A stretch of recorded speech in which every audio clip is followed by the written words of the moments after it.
In 14 states and the District of Columbia, voters are not required to show photo ID. They sometimes, but not all the time, have to use other methods like an affidavit to verify identity. Jonathan, what do you think about people who are concerned, Americans who are saying, you know what, it's easier to get, to cast your ballot than it is to go into Costco or sit at the DMV?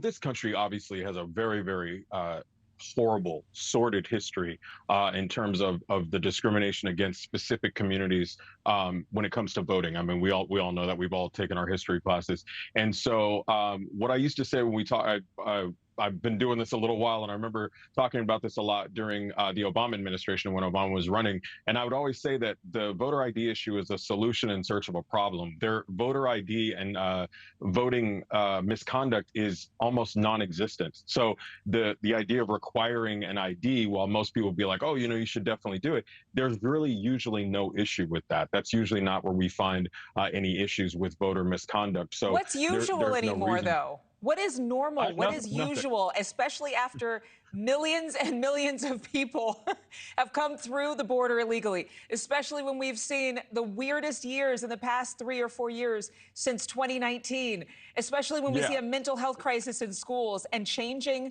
regulations. I mean, there are so many different issues that are not usual. So can we really apply history here?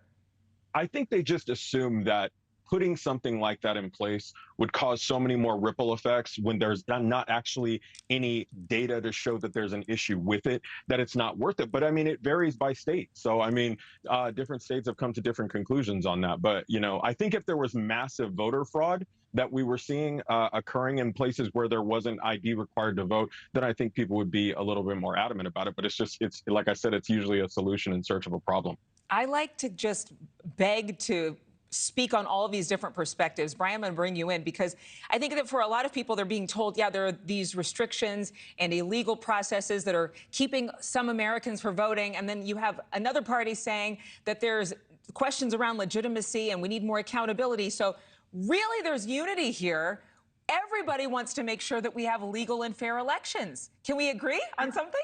We certainly all root for that. I guess I just have trouble understanding why asking someone to show an ID is a form of racism. To me, it's common sense. It only makes sense that you should have to show ID to prove who you are. I don't really understand why Democrats are so opposed to this unless there is some nefariousness. Now, I'm not saying there is, but I do have trouble understanding why showing an ID is some sort of racist play here. And the fact I never said it was racist. Well, you sort of did. And the fact is there have been great uncertainty and questions about voting these last few years. And anything we can do to secure people's beliefs and increase their confidence in the voting process is a good thing. And having people show an ID to vote, to me, seems like a very common sense way to further that process. And I do have to say, before any rebuttal, the fact is that every time this conversation comes up, and as a woman of color, I can say this, I've asked the question, why is the voter ID a question at all? I get the talking point comes up. There have been a lot of laws on the books that restrict people from voting. So now, Jonathan, how do you explain that? Well, two things here. One, to address your point, and then to what he said.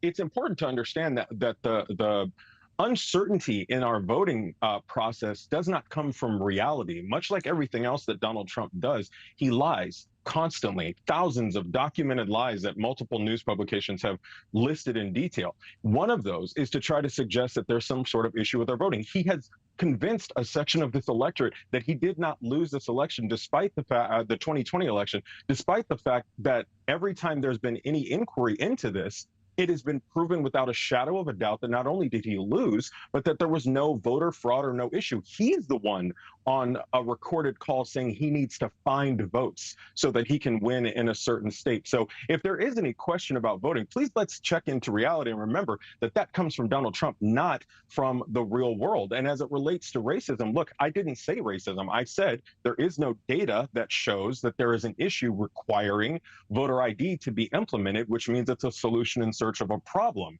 There's no issue, so there's no reason to fix something if there's not a problem. But I said that there is a historical context in this country, which is why the Voting Rights Act was enacted in the first place. If people look at why there was a Voting Rights Act, it is because certain states in this country have done multiple things to inhibit the rights of certain communities to vote. And yes, that is usually Black Americans. I didn't bring that up.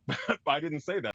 Thanks so much for watching. Go to joinnn.com to find News Nation on your television provider. And don't forget to click the red subscribe button below to get more of News Nation's fact-driven, unbiased coverage.